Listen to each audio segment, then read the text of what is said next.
So దళితులకు నాలుగో అన్యాయం తారీఖు జరిగితే నుంచి మీరు చేయాలి. షర్మిల కాంగ్రెస్ నాయకురాలు. సో తెలంగాణ సీఎం రేవంత్ రెడ్డి కూడా ఆమె కాంగ్రెస్ నాయకురాలుగా యాక్సెప్ట్ చేసి తెలంగాణలో ఏమన్నా స్పేస్ ఇస్తారా? యాక్సెప్ట్ చేపిస్తారా తెలంగాణలో ఆయనతో? స్పేస్ ఇవ్వాల్సిన దానికి కాదు కదా, ఆమెను ఇప్పుడు పార్టీ బలోపేతం చేసేదానికి ఉపయోగపడుతుందనే ఉద్దేశంతో తెలంగాణలో కూడా పార్టీలో బలోపేతానికి వస్తామని- ఏమైనా వాడతారా? రేవంత్ రెడ్డితో ఒప్పిస్తారా? అది నా దగ్గర కదా, అధిష్టానం రేవంత్ రెడ్డి మధ్య షర్మిల గారి మధ్య మాటలు జరుగుతాయి. నాకు సంబంధం ఏముందండి? నా వరకు నేను ఒక కార్యకర్తగా కాంగ్రెస్ ని బలపరచాలి, కాంగ్రెస్ ని బలోపేతం చేయాలి.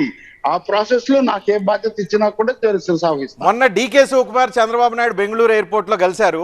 వాళ్ళిద్దరు కలిసి వదిలిన బాణం షర్మిల అని ఇప్పుడు ఏమన్నా అనుకోవచ్చా?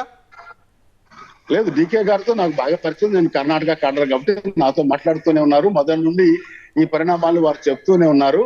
అది కొత్త ఏం కాదు. అది అనుకోని విధంగా వారు ఎయిర్పోర్ట్ లో కలిశారు. ఏం మాట్లాడుకున్నారో మాత్రం నేను అడగలేదు, కానీ షర్మిల ఎప్పుడు ఎవరో ఒకళ్ళు వదిలిన బాణమే. గతంలో జగన్మోహన్ రెడ్డి వదిలిన బాణం సరే, ఇప్పుడు సోనియా గాంధీ వదిలిన బాణమా, రాహుల్ గాంధీ వదిలిన బాణమా, డీకే శివకుమార్ వదిలిన బాణమా, ఇంకెవరన్నా వదిలిన బాణమా? ఆమె తపస్సు చేసి తెచ్చుకున్నటువంటి బ్రహ్మాస్త్రం, అంతేకాని ఇచ్చింది కాదు. మీ ఎక్స్పీరియన్స్ రంగరించారు. రజనీకాంత్ ప్రశ్న బ్రహ్మ ఎవరు అని. బ్రహ్మ ఎవరు? తెలవలరావు గారు, బ్రహ్మ ఎవరు? బ్రహ్మ ఎవరు? బ్రహ్మ ఎవరు? బ్రహ్మాస్త్రం. ఓకే, అస్త్రం బ్రహ్మను అస్త్రం తనే తెచ్చుకుంది, తనే కష్టపడింది. ఓ ప్రజాదరణ ఉండే ఒక నమ్మకంతో ఉన్నటువంటి అస్త్రమే అది. ప్రజాస్వామ్యంలో బ్రహ్మాస్త్రాలు అంటే ప్రజల అస్త్రం. సో ప్రజలు అభిమానిస్తారు అనేటువంటి ఒక అస్త్రంతో ముందుకు వస్తుందని నా అభిప్రాయం. తప్పకుండా అందరూ కలిసి మేము పనిచేస్తాం.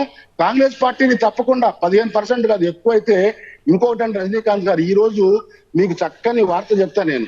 ఈ రోజు 2 విభాగాలు తయారైనవి. ఒకటి బీజేపీ ప్లస్ బీజేపీని సపోర్ట్ చేసేటువంటి ప్రాంతీయ పార్టీలు ఒక ప్రక్క, ఎవరు సపోర్ట్ చేస్తే వాళ్ళు. ఇంతవరకు ఆ 3 పార్టీలు మేము బీజేపీ అపోజ్ అని ఎవరు చెప్పలా. బీజేపీ స్టేట్ కి ఎంత అన్యాయం చేసిందో అందరికీ తెలుసు. కాంగ్రెస్ కి బ్లేమ్ చేయడం, మీరు అన్నట్టు 10 ఏళ్ళు తిట్టారు, అయిపోయింది, శపించారు, మమ్మల్ని దూరం పెట్టారు. ఏమైనా మేము తప్పు చేయలేదు, చేసిన తప్పు మన్నించాము, మళ్ళా మీకు అధికారం ఇస్తామని ప్రజలు వస్తున్నారు కాబట్టి మేమందరం కలిసి పనిచేస్తాం. కాంగ్రెస్ పార్టీ యూనిఫియర్ అధికారంలోకి వచ్చినా కూడా నమ్మడానికి మీరు నమ్మొచ్చు, అది ఒక ఆశ్చర్యం కాదంటున్న ప్రస్తుత పరిస్థితి గాలి మారొచ్చు కూడా. ఎందుకంటే ఈ వైసీపీ తెలుగుదేశాన్ని చూశారు 5 ఏళ్ళు పోలవరం సాధించలేదు. ఏం చెప్తారండి? కేంద్ర ప్రభుత్వంతో మాట్లాడుకోవచ్చు కదా, వాళ్ళు ముగ్గురేం చేయలేకపోయారు. అదేవిధంగా రాజధాని, ప్రపంచంలో రాజధాని లేనటువంటి మనమే కదా